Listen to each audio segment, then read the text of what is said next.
किसी एक आश्रम में महात्मा और उनके दो शिष्य रहते थे।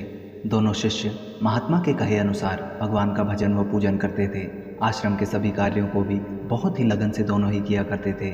आश्रम की सफाई, पेड़ पौधों की देखरेख, पशुओं का रखरखाव और अपने गुरु महात्मा जी की सेवा करने की जिम्मेदारी इन दोनों शिष्यों के जिम्मे ही थी, जिसे वे बड़े ही अच्छे ढंग से पूरा किया करते थे। लेकिन इनमें से एक शिष्य हमेशा दुखी रहता और दूसरा हमेशा खुश रहता, जबकि दोनों की स्थितियां और वातावरण एक समान थे।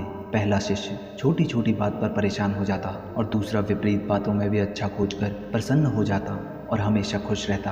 कुछ दिनों बाद महात्मा जी की मृत्यु हो गई। 2 ही दिनों के अंतराल से दोनों शिष्यों की भी मृत्यु हो गई।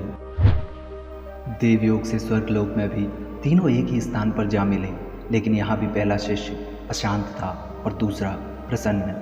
दुखी शिष्य ने गुरुदेव से पूछा, गुरुजी, लोग कहते हैं ईश्वर भक्ति से स्वर्ग में सुख और आनंद मिलता है, लेकिन हम तो यहाँ भी दुखी के दुखी ही हैं। तब महात्मा बोले, वत्स, भक्ति से स्वर्ग तो मिल सकता है, लेकिन सुख और दुख तो मन की देन है।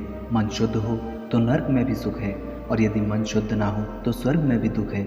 मन स्थिति को बदलने की कोशिश की जाए और हर स्थिति में अच्छे पहलू को देखा जाए तो वो हर जगह सुखद परिणाम दे सकती है। और अगर मन स्थिति से ही तुम नकारात्मक पहलू को ही देखोगे तो जीवन में हमेशा दुख ही पाओगे। सुख और दुख तो तुम्हारे नज़रिए पर निर्भर करता है।